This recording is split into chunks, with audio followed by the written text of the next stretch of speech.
All right, what's up, guys? I hope you guys can hear me loud and clear. Hopefully, the background noise isn't too loud. I'll try to do some editing after. But look, Inoue Cardenas was a great fight last night. Definitely one of the two favorite fights of the year for me. You know, the other one being Chris Eubank Jr. and Conor Benn. And I'm gonna keep this short. You know, if you didn't see the fight, definitely check out the fight. I know it was on a Sunday night. I know a lot of people probably missed it. Shout out to everyone that was here last night and everything on the live commentary. We had a very busy weekend. But look, the fight was a great fight, and I'm gonna tell you why. There was drama in the fight. Neither fighter backed down. We got knockdowns. They both shared knockdowns. They both were trying to knock each other's head off. And it was good boxing at the same time. You get what I'm saying? Like, fighters can do the effective amount of moving without overly moving. You know, fighters can get hurt and still wanna compete on a level where they want to still get the knockout. You know what I mean? Neither fighter, and you know, the fight went 8 rounds.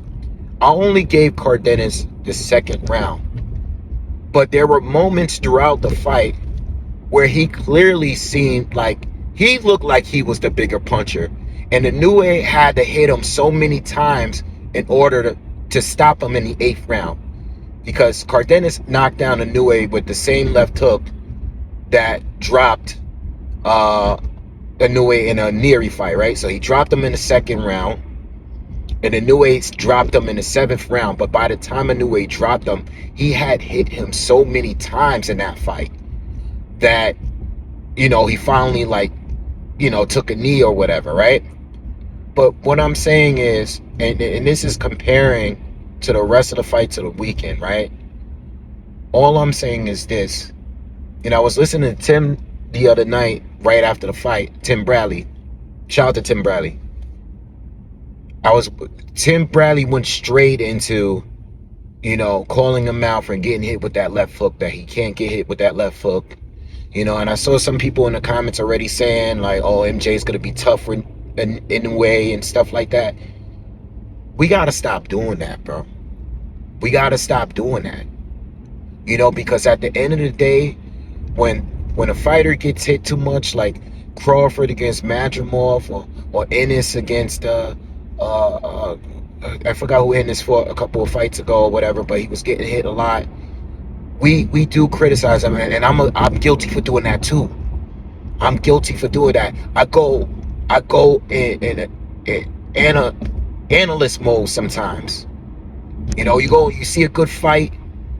It's a war. You know, the winner gets hit a lot. The winner gets dropped. And we go straight into analyst mode. And sometimes they're like, yo, like last night, I didn't even think about how Inoue is going to look against the next opponent. I didn't even think about the mistakes he made in the fight. I was so happy that he was able to, like, get dropped in the 2nd round and not run. He didn't run. Like, he still was trying to knock this dude's head off, and I respect that. And yeah, tactically, it could be an issue fighting certain fighters. It could be, because I have seen fighters get dropped, and they didn't want to fight safe. You know, they didn't want to get their legs back, and I seen them get dropped again after, you know. Or I've seen fighters get the knockdown and then come in reckless and then get caught because they think that, you know, Sergio Mora, Daniel Jacobs, you know what I mean? We've seen those kind of fights. So I get it. As an analyst, I get what Tim is saying, you know, and I know the fans are going to always go to the next, you know, opponent and everything. And I get that.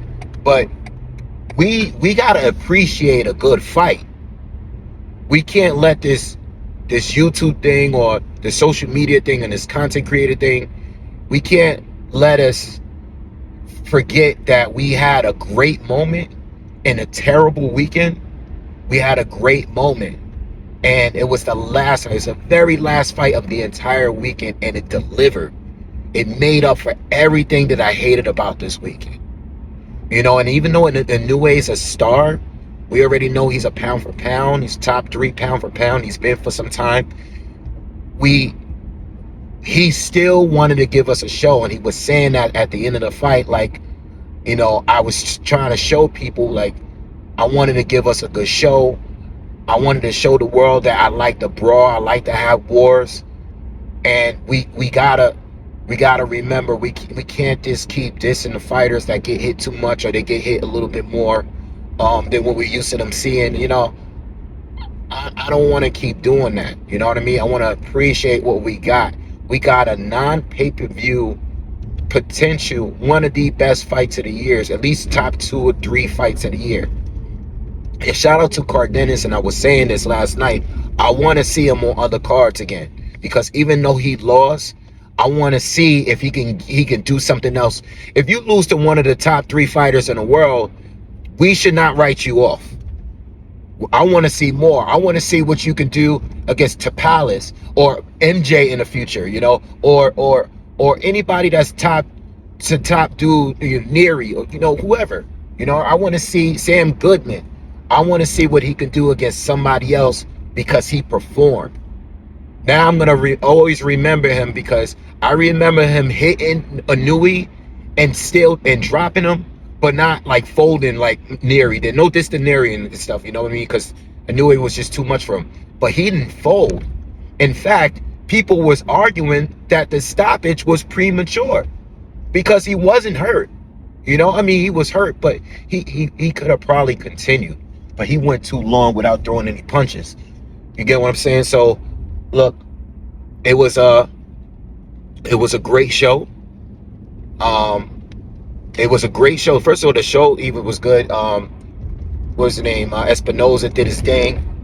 You know, Polanco did his thing. You know, Vargas, Emiliano did his thing. Some of the fighters on the undercard did their thing. It was a good show. It was a good fight. And we got to remember, we got to appreciate a good fight when we see them.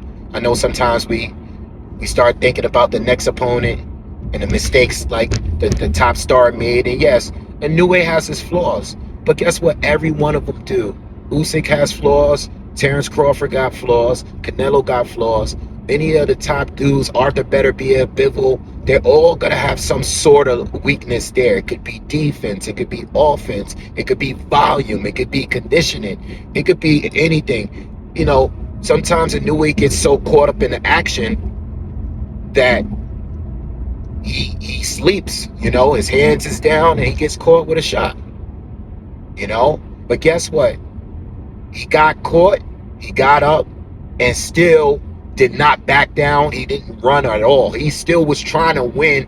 He won the very next round. You know, but Cardenas is dangerous. That was the first time I seen Inoue fight someone that looked more powerful, regardless of what his resume looked like, regardless of the KO percentage. That guy Hook was fast and powerful. Even when he missed, you heard the crowd react like, "Whoa!" Like that was a good show. So we got to remember that. All right, yo, y'all have a good day. Obviously, I'm on my way to work. But y'all have a good one. And I'll see you guys. I probably won't be able to make any content today, but I'll see you guys throughout the week. All right, peace.